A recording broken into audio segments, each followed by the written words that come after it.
मैं बता रहा था बंगाल पार्टीशन। देखिए बंगाल का जो पार्टीशन था इन 05 में हुआ बिकॉज एक पॉलिसी थी अंग्रेजों की, डिवाइड एंड रूल। डिवाइड किसको? Both community, dominating community, Hindu and Muslims. Divide and rule. It means that एक बैलेंस बनाया जाए, ये कहा जाए ये दोनों जो इंपॉर्टेंट कम्युनिटीज़ हैं, जब तक कोई सहमति नहीं बनती है तब तक हम कोई सुधार नहीं करेंगे। और पीछे से क्या किया जाए, दोनों को ग्रेटिफाई किया जाए। ग्रेटिफाई मतलब तुष्टिकरण किया जाए, उसको आप बोलते हो। ये बताया जाए कि अगर ये सुधार हमने लागू किया तो तुम्हारा नुकसान है, तो फ़ायदा हो जाएगा, और ये लागू किया गया तो इनका नुकसान, इनका फ़ायदा हो जाएगा। कोई चेंज नहीं करना है, कोई सुधार नहीं करना है, बस शासन करते रहना है बैलेंस करके। This was the sole motto the Lord Curzon. Curzon divided Bengal. Bengal को ऐसे मान लीजिए आप, उसने दो तरह बांट दिया। ये असमी लोग थे, बंगाली लोग थे, या थे, और हिंदी थे यानी बिहार।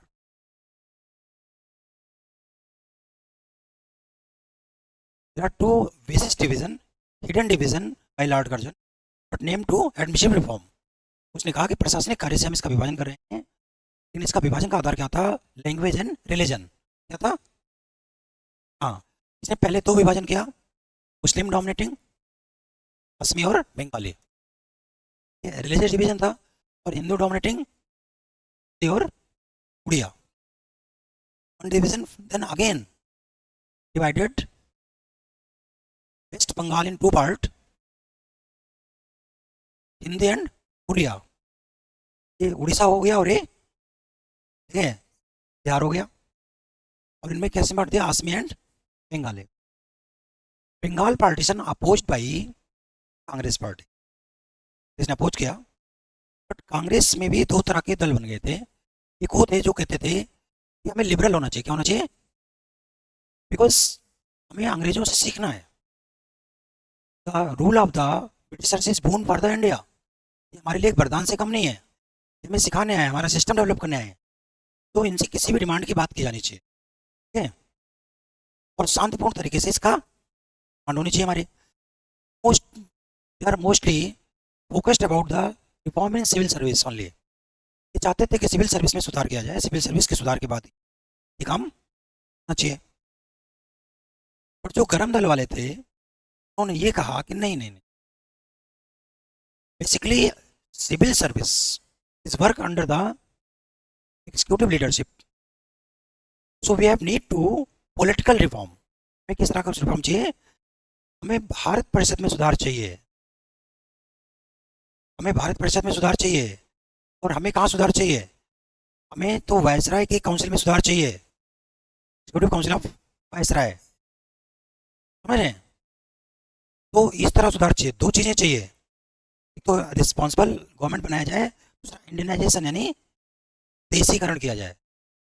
तो बात क्या थी? गरम दल में दोनों इस चीज़ पर सहमत थे कि reform should be imminent, reform होना चाहिए। बट गरम दल कहाँ फोकस कर रहा था? पॉलिटिकल रिफॉर्म पर। और लिबरल कहाँ फोकस कर रहे थे? एडमिनिस्ट्रेटिव। ओके, अब समझ में आ गई बात? दोनों का रिफॉर्म का जो स्कोप था वो अलग अलग था, लेकिन दोनों ही रिफॉर्म चाहते थे, ठीक है, दोनों ही सिस्टम को रिस्पॉन्सिबल बनाना चाहते थे और भारतीयकरण चाहते थे। Clear? अब दोनों ने क्या किया? बंगाल विभाजन का विरोध किया। बोथ अपोज्ड पार्टीशन ऑफ, दोनों ने विरोध किया, लेकिन विरोध करने का तरीका अलग अलग था। ये चाहते थे कि पावर यूज किया जाए। क्या यूज किया जाए? पावर यूज किया जाए। ये चाहते थे पावर यूज किया जाए, जबकि ये चाहते थे कि प्राकृतिक तरीके से धरना प्रदर्शन किया जाए, स्वदेशी का प्रचार किया जाए। इसका प्रचार किया जाए, क्योंकि इन्होंने क्या किया? ट्रेड के माध्यम से भारतीय बाजारों को देसी मालों से भर दिया है, यहाँ के सारे उत्पादक बर्बाद हो गए हैं। तो इकोनॉमिक पॉइंट ऑफ व्यू से भी यहाँ डिमांड आई है, ठीक है, कि भाई स्वदेशी का प्रचार करना है। दोनों सहमत थे स्वदेशी का प्रचार करना है, बट ये कहते थे बाइकआउट किया जाए, और ये कहते थे उनको जला दिया जाए। विदेशी वस्तुओं को जला दिया जाए। तो बहुत तगड़ा विरोध हो गया। ये चाहते थे कि सक्रिय विरोध किया जाए, जबकि ये चाहते थे कि प्राकृतिक तरीके से, या के बीच में विवाद काफी बढ़ गया। 1907 में सूरत कॉन्फ्रेंस हुआ, कांग्रेस का एनुअल कॉन्फ्रेंस होता था, वहाँ कांग्रेस का विभाजन। सरकार भी यही चाहती थी, एक बार अगर विभाजन हो गया तो फिर इन लोगों पर कानून बना करके इनको देशद्रोही साबित कर दिया। जैसे सूरत में इनका विभाजन हुआ, तुरंत वहाँ पर एक कानून लाया गया, इंडियन ट्रेजन एक्ट, भारतीय देशद्रोह अधिनियम, और इन लोगों को पकड़ पकड़ करके फांसी दी जाने लगी। ठीक है। तो जब इन लोगों पर यहाँ दबाव बढ़ा तो ये लोग यहाँ से शिफ्ट कर गए कहाँ, विदेशों में, फॉरेन में। और जो आप भारतीय स्वतंत्रता संग्राम को विदेशों में देखते हैं, ठीक है, गदर पार्टी, ठीक है,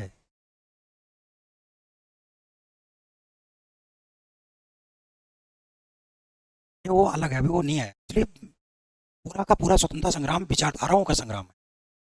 ये 1919 की बात हो जब मैं बात करूंगा, ठीक है, पूंजीवाद, ठीक है, उदारवाद तो किसी में भी हो सकता है, पूंजीवाद हो चाहे कोई सा भी वाद। यहाँ तक समझ आ गई बात। अंग्रेजों ने यहाँ से एक काम और किया कि कांग्रेस को और ज़्यादा न्यूट्रलाइज करने के लिए, कमजोर करने के लिए, उन्होंने मुस्लिम लीग के गठन में मदद किया, सलीमुल्लाह और आगा खान को। ढाका में मुस्लिम लीग का गठन हो गया, और इसके गठन के लिए जिम्मेदार कौन थे, आगा खान और सलीमुल्लाह। मुस्लिम लीग बन गया तो मुस्लिम लीग ने कहना शुरू कर दिया कि अगर कोई भी सुधार लाया जाए तो हमारी बात भी की जाए, बिकॉज हम एक मेजर फ्रैक्शन है इंडिया में। यहाँ पर आपने देखा कि 1907 आते आते एक तो कांग्रेस का विभाजन हो गया और एक मुस्लिम लीग, और ट्रेजन एक्ट उन्होंने लाए, इस चक्कर में थे कि भाई जल्दी से वो खत्म किया जाए। ठीक है। तो क्या हुआ, फिर अगला रिफॉर्म लाया गया, ठीक है, इंडियन काउंसिल एक्ट 1909। इसको मिंटो मार्ले रिफॉर्म भी कहते हैं। सुधार कहाँ होगा, इंडियन,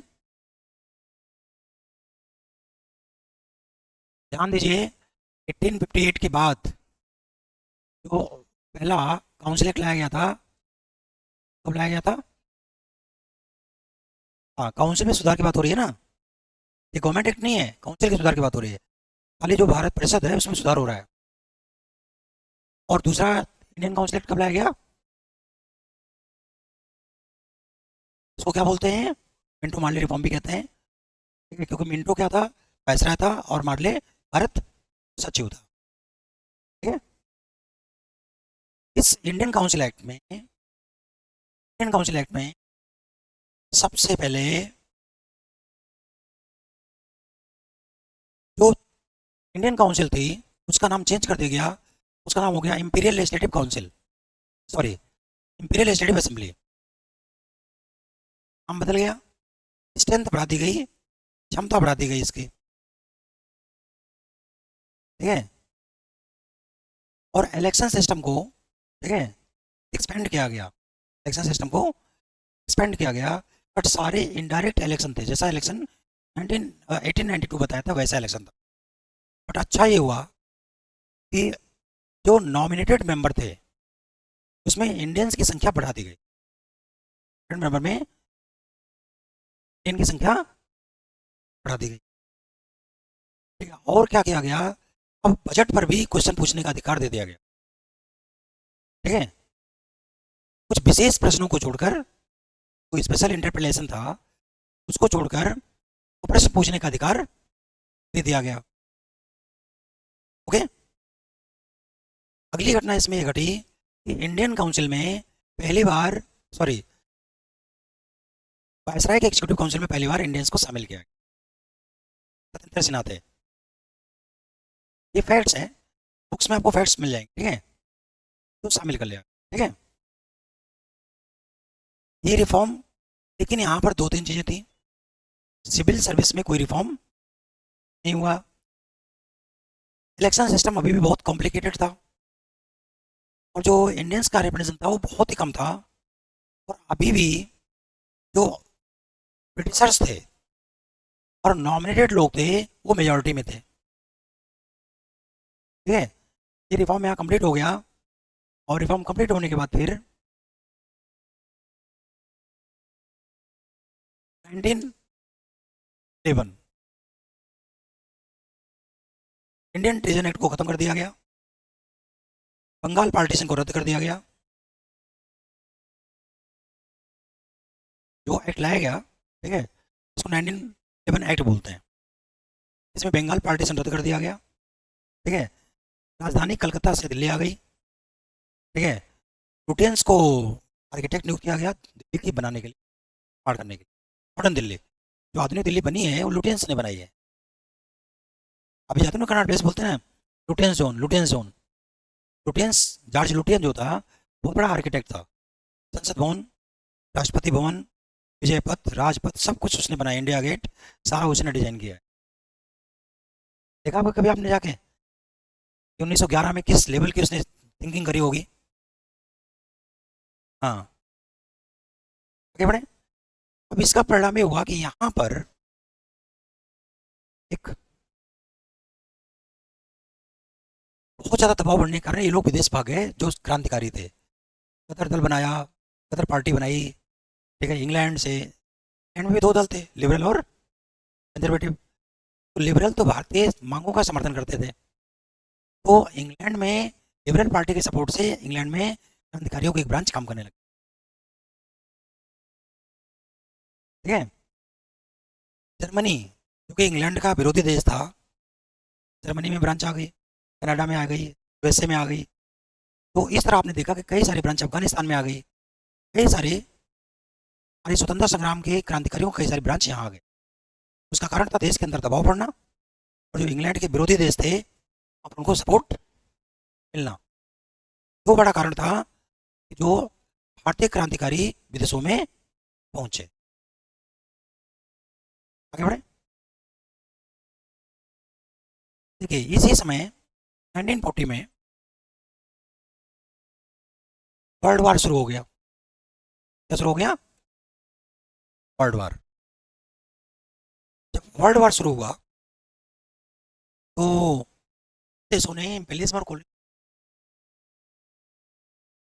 जैसे आज एक क्वेश्चन और पूछा जाता है, इम्पेरियलिज्म क्या है? साम्राज्यवाद।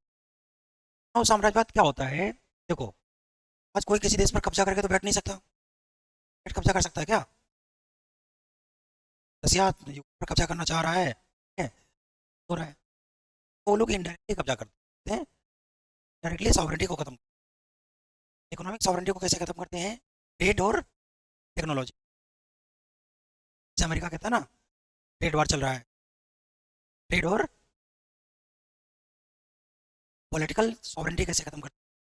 कल्चरल इन्वेजन, प्राकृतिक हमला कर, संस्कृति को नष्ट कर दिया आप उनकी संस्कृति।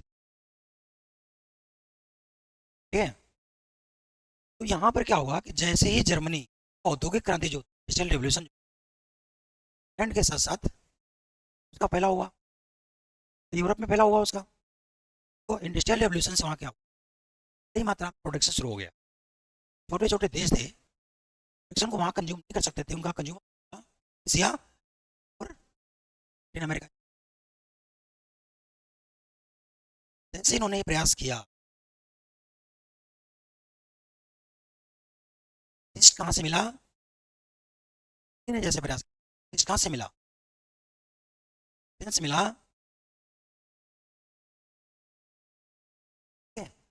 इससे इनमें वैचारिक मतभेद आया, रेस का सुपरिटी का कॉन्सेप्ट आया। और तो इस वर्ल्ड वार में क्या, तुर्की एक कंट्री था, तुर्की कहते हैं इसको। जर्मनी तो क्रिश्चियनिटी का दावेदार था, ये इस्लाम का। इसके जो शासक थे, ठीक है,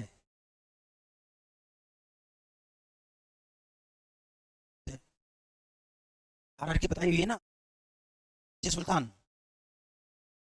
पैदा हुआ, शासन किसके रहे? स्वतंत्र शासन किसने? केवल बाबर किया है यहाँ पर, सुल्तानों का शासन रहा है। समस्या तो नहीं? ये दोनों देश एक साथ आ गए, ठीक है। लड़ा तो इनकी ये हार हो गई, इनकी का विभाजन। ब्रिटेन और फ्रांस का कमाल पासा था कि मैं इस करूंगा मुझे समाज का ना, मतलब ये इसे बता रहा हूँ मैं, history of world international politics की बात कर रहा हूँ। ये आगे के सुधार बताने के लिए जरूरत है। नेशनल संविधान इंडिया पर अगली समस्या जो आई निकल कर ये थी कि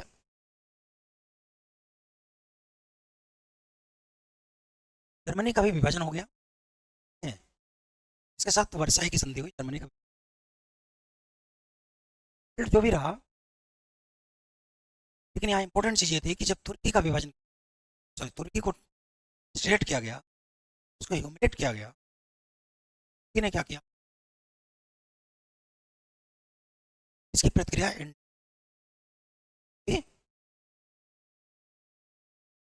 भारत में खिलाफत आंदोलन इसके खिलाफ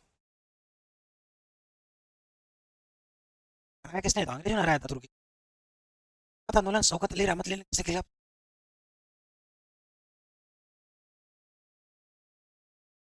इस समय महात्मा गांधी की एंट्री थी में उन्होंने, अप्रैल में हुई थी। इसके बाद चंपारण में उन्होंने लोग थे राजकुमार शुक्ला जी, ठीक है। इस स्थिति में अच्छा अवसर मिला है,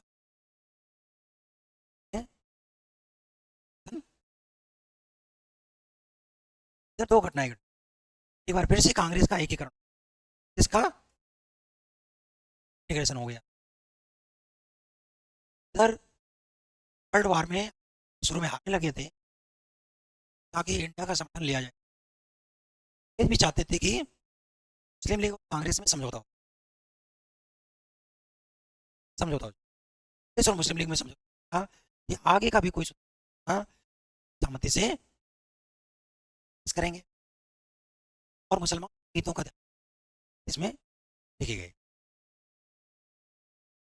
खिलाफत आंदोलन का कांग्रेस समर्थन, कांग्रेस के नरम दल और गरम दल आ गए, क्योंकि बहुत सारे नरम दल वाले लोग थे, उनकी डेथ हो गई, जैसा नेतृत्व देश में आ गया।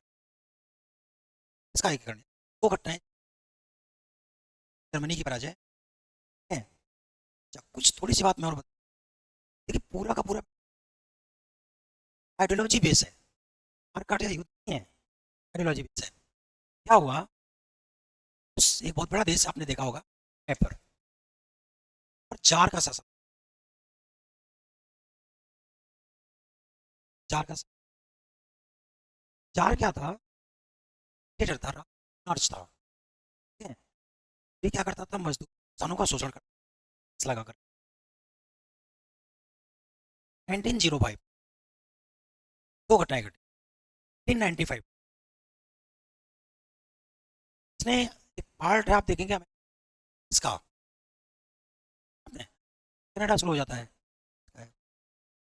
ये है रसिया, स्टेट आ गया। तो यहाँ के जार साल के लिए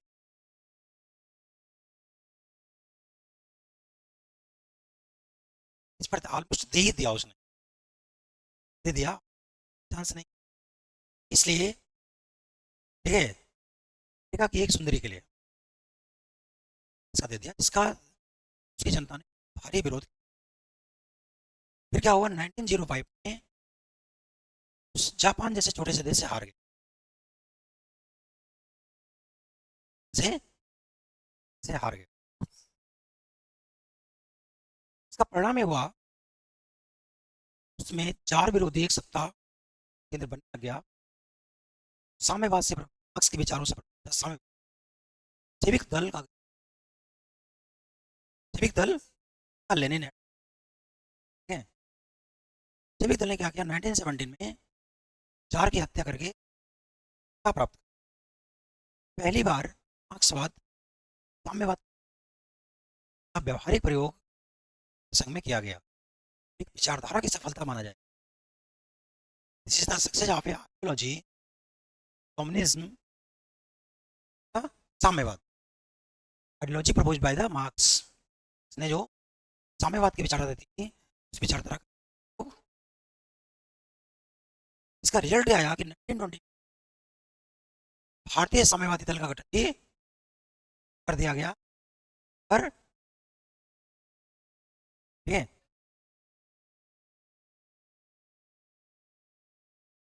शासक होगा तो इसे होगा, फिर बाहर से लोग जानते हैं। रिजल्ट आया कि अब के साथ समस्या और आ गई। एक तो साम्यवाद विचारधारा उसको किसी भी कीमत पर भारत में आने है, उसके लिए चाहे मुसलमानों में पड़े, देखिए वहाँ के बाद विभाजन के बाद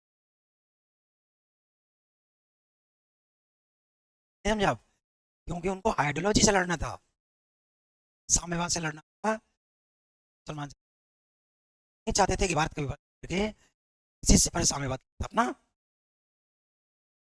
साम्यवादियों के खिलाफ इन्होंने बड़ी से लाहौर का सिखानपुर क्या करवा दिया, लाहौर का ऐसा बहुत बड़े बड़े जहाँ सेट करा दिया, क्या करा दिया, समझ में अब आया 1919 का रिफॉर्म, इसका नाम है गवर्नमेंट ऑफ इंडिया, 18 चेंज कर दिया क्या।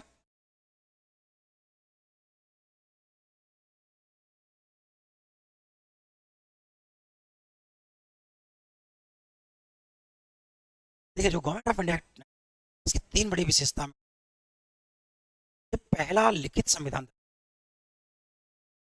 इसमें 8 शेड्यूल थे, शेड्यूल थे।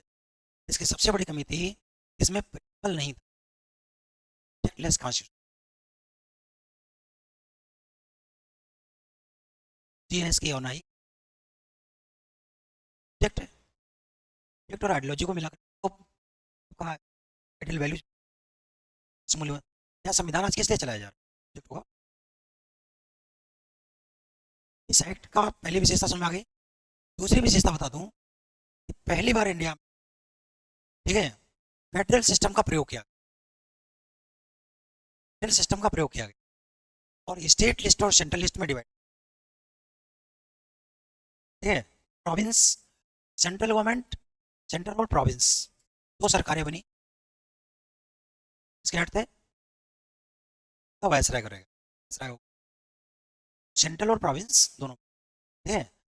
पहली बार सेंटर 1773 याद करिए,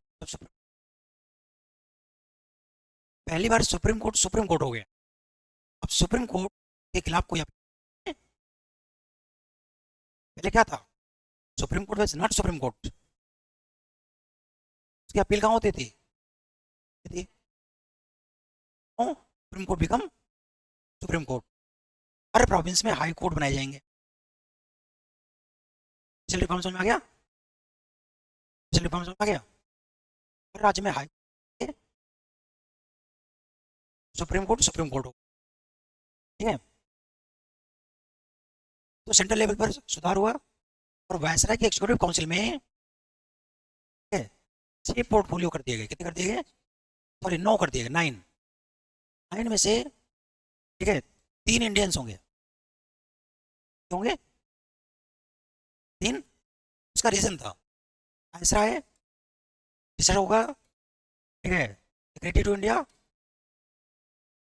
तीसरा होगा उसको आप डिफेंस मिनिस्टर कहते हैं, उसको बोलते थे army staff, chief of staff बोलते थे, क्या बोलते थे, चीफ ऑफ, ये भी इंडियन होगा। तीनों पदों को तो रिजर्व रखा गया। बाकी आप कितने बचे, 6, 6 में से 3 इंडियन होंगे और 3 executive council of viceroy 50% post दे दिया, 50% था, लेकिन ये पद रिजर्व रखा गया के लिए, सही बात। जो इंपीरियल लेजिस्लेटिव काउंसिल थी, इसका नाम ठीक है। सेंट्रल लेजिस्लेटिव असेंबली हो गया, सेंट्रल प्रोविंशियल असेंबली, केंद्रीय विधायिका और राज्य की विधायिका। तो आगे और चुनाव के से भरा जाएगा, वो चुनाव के